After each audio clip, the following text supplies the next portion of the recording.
हाय वगैरह बाद में करेंगे।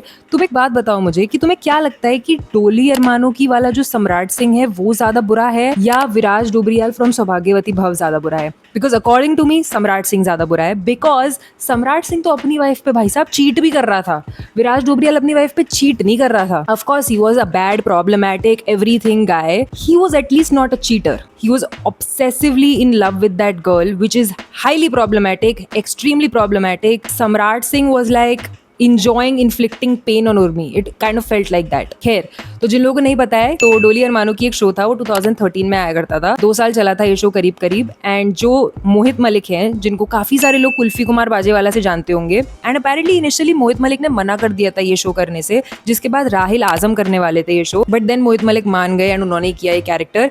एंड क्या किया है भाई। लेकिन मोहित मलिक अभी भी बोलते हैं कि उन्होंने कुल्फी कुमार बाजेवाला अपनी सम्राट सिंह वाली इमेज क्लीन करने के लिए किया था। And I think it was much required, because बहुत हेट मिलता था उन्हें Samrat Singh, because he did the role so well, he was so disgusting. इतना गुस्सा आता था उस कैरेक्टर को देखकर, घिन आती थी, घिन वाला लेवल हो गया था सम्राट सिंह का। एनीवे, कैरेक्टर से घिन आ रही है बट स्टोरी बहुत इंटरेस्टिंग है। और अगर तुम्हें सौभाग्यवती भव वाला वीडियो पसंद आया था तो ये भी पसंद आएगा। ज्यादा बकवास नहीं करते हैं, चलिए पंचायत बिठाते हैं। ओके, सो कहानी शुरू होती है उर्मी सिंह से, जो झांसी में रहती है अपने पेरेंट्स के साथ, और वो अपने पेरेंट्स की बड़ी बेटी है। इसके अलावा उसका एक बड़ा भाई भी है गौरव, और एक छोटी बहन है अनुष्का। अब आसपास की दूसरी लड़कियों की तरह ही ना उसके भी बहुत सिंपल से ड्रीम्स थे। वो एक अच्छे और समझदार इंसान से शादी करना चाहती थी जो शायद उसका प्रिंस चार्मिंग बन जाए। एंड ये ड्रीम पूरा तब होता हुआ दिखा जब उसके घर वालों ने उसकी शादी फिक्स करवा दी सम्राट सिंह राठौर से, प्लेड बाय मोहित मलिक, जो अपने पेरेंट्स का छोटा बेटा है और वो अपने आप में काफी सक्सेसफुल और वेल्दी बिजनेसमैन दिखाया है। अब सम्राट का ना एक बड़ा भाई है दिवाकर, जिसकी शादी कंचन से हो चुकी है, और उसकी एक बहन भी है अदिति, जिसकी शादी हो चुकी है। अब ऊपर से देखा जाए तो ये जो रिश्ता था ये बहुत ही बढ़िया लग रहा था। एंड उर्मी की फैमिली को जिस बंदे ने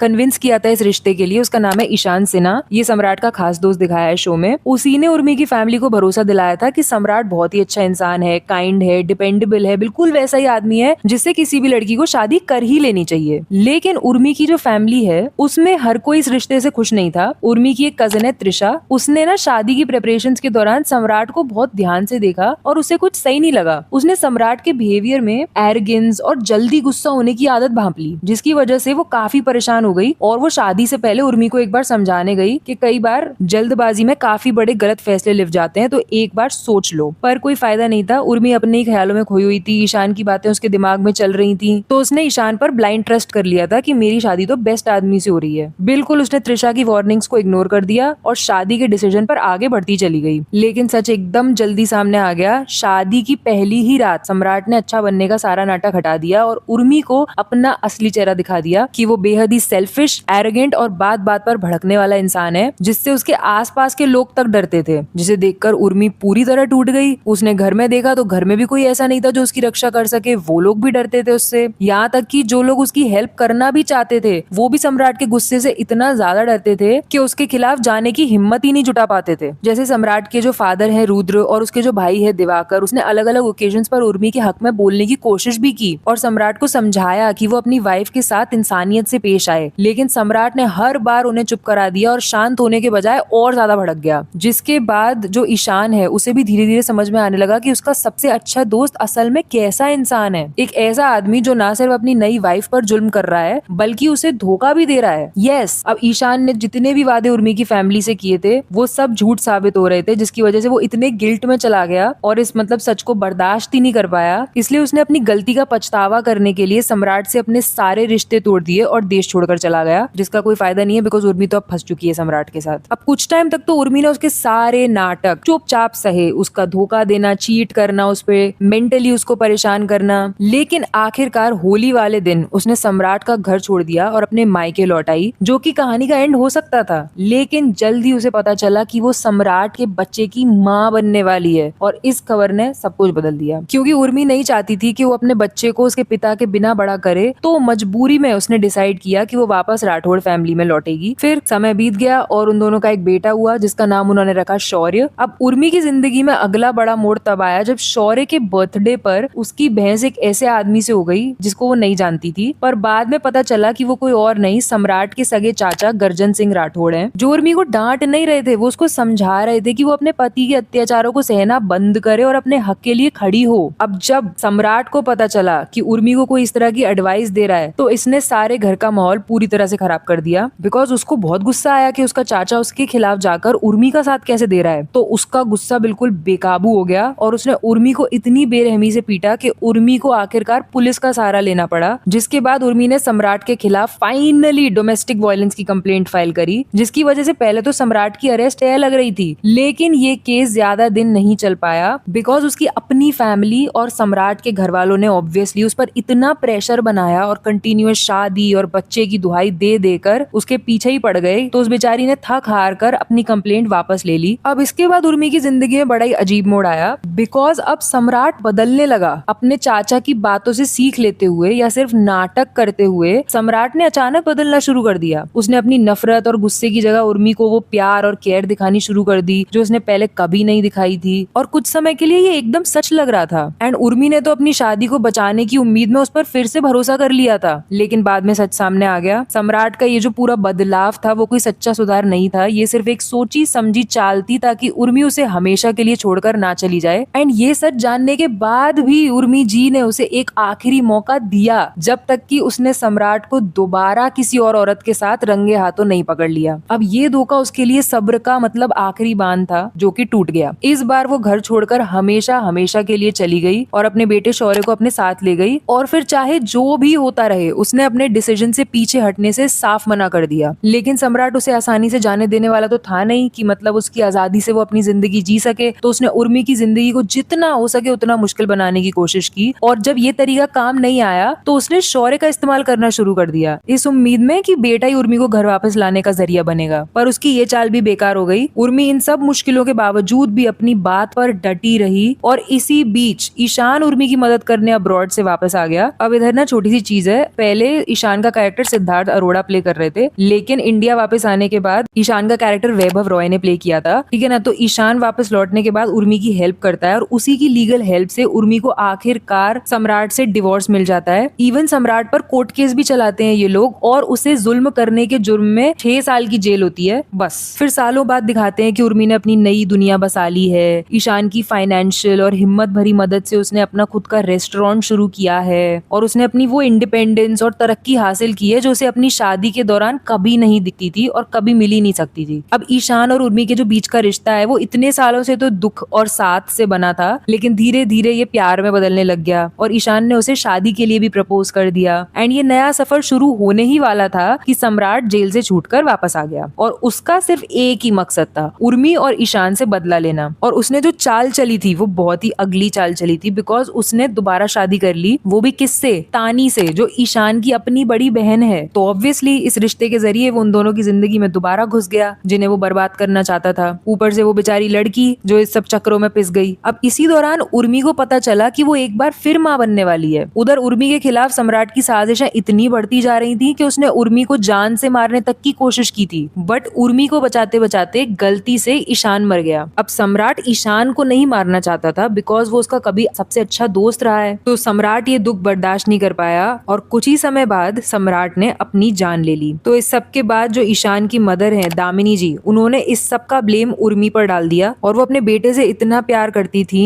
कि उनको जो ये मिसअंडरस्टैंडिंग हुई थी और जो हेट बन गई थी उनके अंदर, उन्होंने उसको अपने दिल में इस कदर बिठा लिया कि आने वाले 20 सालों तक इसका असर बना रहा। देन आ गया 20 इयर्स का लीप, जिससे स्टोरी और एक्टर्स दोनों में बड़े बदलाव आए। 20 साल के लंबे लीप के बाद जो उर्मी का कैरेक्टर है वो नेहा मारदा की जगह मानसी साल्वी ने ले लिया और उर्मी के जो दोनों बच्चे हैं वो अब बड़े हो चुके थे। दोनों बच्चे मतलब एक तो शौर्य का बेटा था और ईशान से उसकी एक बेटी हुई थी जिसका नाम इन्होंने ईशानी रखा था। अब जैसा मैंने बताया ना कि इतने सालों में भी 20 साल बाद भी दामिनी जी के अंदर जो वहम है कि उनके बेटे की डेथ उर्मी की वजह से हुई है वो उन्होंने कभी नहीं छोड़ा और वो सालों तक चुपचाप ईशानी के कान भरती रही और उस बच्ची के मन में उसकी अपनी माँ के खिलाफ जहर घोलती रही। एंड उनकी ये साजिश रंग भी लाई। ईशानी बड़े होकर पूरी तरह मान चुकी थी कि उसकी माँ ही उसके पिता की मौत के जिम्मेदार है और माँ बेटी की ये जो दूरी थी उसने फैमिली के माहौल को काफी खराब किया हुआ था। उधर जो शौर्य है उसकी जिंदगी एक अलग रास्ते पर निकली हुई थी। उसको दिया नाम की लड़की से प्यार हो गया है। एंड ये प्यार पता है कैसे हुआ था? ये ऐसे हुआ था कि दिया जो है उसके साथ कुछ लड़कों ने GR कर दिया था, जिसके बाद सब लोग उसी पे ब्लेम डाल रहे थे। सोसाइटी उस पर ही ब्लेम डाल रही थी। उसको ही नजरें छुपाकर घूमना पड़ रहा था। इवन उसकी शादी फिक्स हो गई थी तो उसके फियांसे और उसकी फैमिली ने उसे एक्सेप्ट करने से मना कर दिया था। और शौर्य जो है वो एक फियरलेस जर्नलिस्ट दिखाया है। वो दिया की हेल्प करता है उसे जस्टिस दिलाने में। एंड इवन उर्मी उसके साथ खड़ी रहती है। वो लीगल बैटल वगैरह कोर्ट तक लड़ते हैं ताकि कल्प्रिट है जो क्रिमिनल्स हैं उन्हें सजा मिल सके और दिया को उसकी डिग्निटी वापस मिल सके। तो इसी कोर्ट बैटल और इमोशनल स्ट्रगल के टाइम पर शौर्य और दिया के बीच में एक गहरा बॉन्ड बनता चला गया। तो इन दोनों में प्यार हो गया, यहाँ तक कि शादी भी हो गई। उधर जो ईशानी है उसको अब फाइनली समझ आ चुका था कि दामिनी जी उसके कान भर रही हैं, अपने इशारों पर नचा रही हैं और सच कुछ और है। एंड जैसे ही उसे ये सच समझ में आया उसने अपनी माँ से माफी मांग ली और उनके रिश्ते सुधर गए। अब ये सच सामने आया कैसे? तो हुआ क्या था कि जो दामिनी जी हैं